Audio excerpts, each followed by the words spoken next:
Saan kaya si madam? Galing ako sa kanila eh, wala. Ay, ito. Ay, si madam nga. Ay, ito nga. Madam. Ay, madam. Hindi niyo po ba ako nakikilala? Sino ka na nga? Si Beng Beng po. Beng Beng? Yung dating umuupa sa inyo. Ah, si Pogi. Oo. Ikaw na ba yan, Pogi? Oo, madam. Ako na po. Tagal mo nawala ah. Eh, opo, madam. Eh, halos 1 taon din mahigit. Kasi simula nung umalis ako sa inyo, umuwi ako sa probinsya namin. Eh, nagka-problema. Eh, hindi ko naman po namalayan na 1 taon na pala ako mahigit bago ako lumuwas Ang ulit. laki ng pinayat mo yata. Oo nga, madam. Eh, healthy diet ako, madam. Doon. Halos walang makain. Parang umitim ka. Oo, madam. Eh, ganoon po talaga sa probinsya. Eh, walang masilungang ano doon. Puro bukid.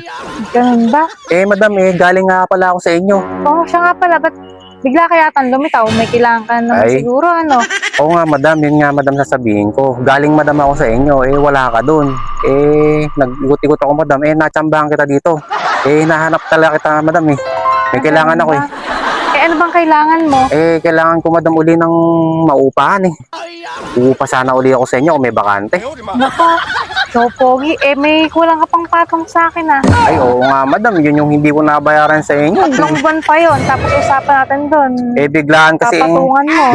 madam, yung pangyayari sa amin na, ano, eh, sitwasyon, eh. Kaya lumuwas kagad ako. Hindi na ako nakapagpaalam sa inyo, madam, eh.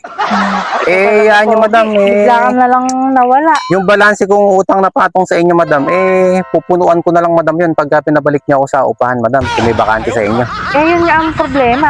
Alam mo naman doon, laging punuan, alang bakante. Ay, puno ba, madam? O, paano kaya yun, madam? Eh, kailangan ko uli ng maupahan at yung trabaho ko malapit yun sa inyo, eh. O, de gaya ng dati, sa bahay ka na lang ulit tumira. Ay, madam, baka nakakaya, madam, kasi halos 1 taon na akong nawala doon. Sigurado naman, may kasama na kayo ngayon. Meron na kayong asawa at boyfriend yan Ay, siguro. naku, wala pa rin nga, Pogi, at ikaw ang iniintay ko. Ay, wala pa, madam, hanggang Wala ngayon. pa. Eh di, madam, patong na patong ka na yan. Eh, yun nga eh. Total, lumitaw ka naman na. Sisingilin na kita sa Halos 1 taon, madam, yun. Hindi ka pumapatong. Eh, yun nga eh. Wala akong kilala. Pwedeng pumasok. Ay, talagang tamang-tama. Pinag-adya talaga, madam, yung panahon ngayon na magkita ulit tayo. Oo Ano, nga madam? eh. Sunod-sunod pa naman yung bagyo ngayon. Saka malamig. Kaya nga, madam, Kaya eh. mga ganitong panahon. Eh, madam, ano naalala ba ko. ginagawa niyo dito? Ah, ganun ba? Eh, nagkasakit kasi ako. Eh, sabi ng doktor, kailangan ko raw magpa-araw. Ay, ganun ba, Kulang madam? na ako sa init. Hindi na ako naiinitan ng Eh, madam, ang araw. haba ng biyahe ko, yung palang gamit ko, eh, nandun sa may tarangkahan nyo, sa may harap. Doon ko na iniwan. Okay lang yan, Pogi. Tatanggapin ulit kita sa bahay. Ay, talaga, madam? Oo.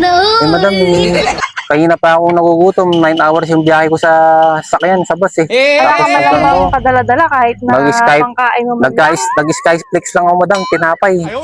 Eh, gutom na gutom ako, madam. Oo, kawawa mo naman po. Eh, wala pa akong pera dito, pamasahe lang dala ko, madam. Kilala Hindi kong pa ako kaliskis sumasahod. mo, oy. Bukas pa lang uli yung pasok ko sa trabaho, eh. Alam mo naman sa bahay, hindi man nawawala ng pagkain dun eh. Kaya nga Ma'am. kita mo, nangayayat ka nung umalis ka sa Buti bahay. na lang, madam, nandiyan ka talaga, madam. Ikaw ang makakatulong sa akin, madam. Pero bago kita paanahin doon, patirahin, Ay, madam. magbabayad ka muna ng patong sa akin, ha? Sisingilin mo na Ay. ako dun sa dati mong utang. Pagpunta ako sa inyo, madam, ngayon, papatong na uli yung ano? Abay, Kukunin mo na syempre, ibalancing patong kagad. 3 buwan yung kulang mo, tapos baka naman- inabot ka pa ng 1 taon. Eh, baka lalo, madam, akong manghina sa trabaho ko na yun sa patong sa inyo dun sa bahay nyo, sa stock room nyo. Kasi hindi pa ako kumakain, madam. Siyempre, papakainin mo na kita Ay, bago ayun. ka pumatong. Tama, madam. Pakainin Ikaw nyo muna naman, ako. lagi naman kitang pinapakain bago ka Oo. pumasok. Eh, namimiss ko yung specialties mo, madam. Ano ba yung namimiss mo? Ay, yung kikiam na ako yung magtutuog ng kikiam. Ay, always available Meron ba naman yan. kikiam doon? Oo naman. O, tama, Lalo madam. na andyan ka na ngayon. Pagka niluto mo, madam, yung kikiam na yun, eh, ako na uli magtutuhog, ano? Oo naman. Para masarap. Tapos gagawa na lang ako ng sauce, yung masarsa, ano? Oo. Ano, madam? Tapos, yung patong, total matagal kang nawala. Lingguhan. Lingguhan na ipatong ko, madam. O kaya kung kaya mo, every 3 days. Every para days. Mabilis kang makabayad. Ay, okay naman pala, madam. May pahinga. Hindi yung araw-araw, madam, eh, ano? Ay, hindi naman. Oo, every 3 days naman kasi nakangahit ako, madam. Kailangan ko ng Kaya sustansya, nga eh. Kasi kagaya niyan, titira ka sa bahay, Oo, bibili madam. ka naman na sa pagkain, Oy. hindi ka singil sa pagkain. Sarap naman pala, madam, nun. Bibili ako, makakaipon sigurado ako pag uwi ko Basta sa amin. gagalingan mo na lang magpatong ha. Ay, oo, madam. Gagaling ako, madam. Sa 1 taon ba namang walang ano, Saka madam, eh. magtuhog ng cake yan. Oo po, gagaling ako. Na-miss ko nga, madam, yun, eh. Ano, madam? Sige, Tara. tara nga. ano na rin eh, naano ko na rin yung patong mo. Oo. Nagisingin na rin. Tara madam, saka para makakain na ng kikiam nyo. Sige, tara, sumunod Oo, ka na sa akin. tuhog na ako madam sa kikiam nyo eh. Tara. Yan madam.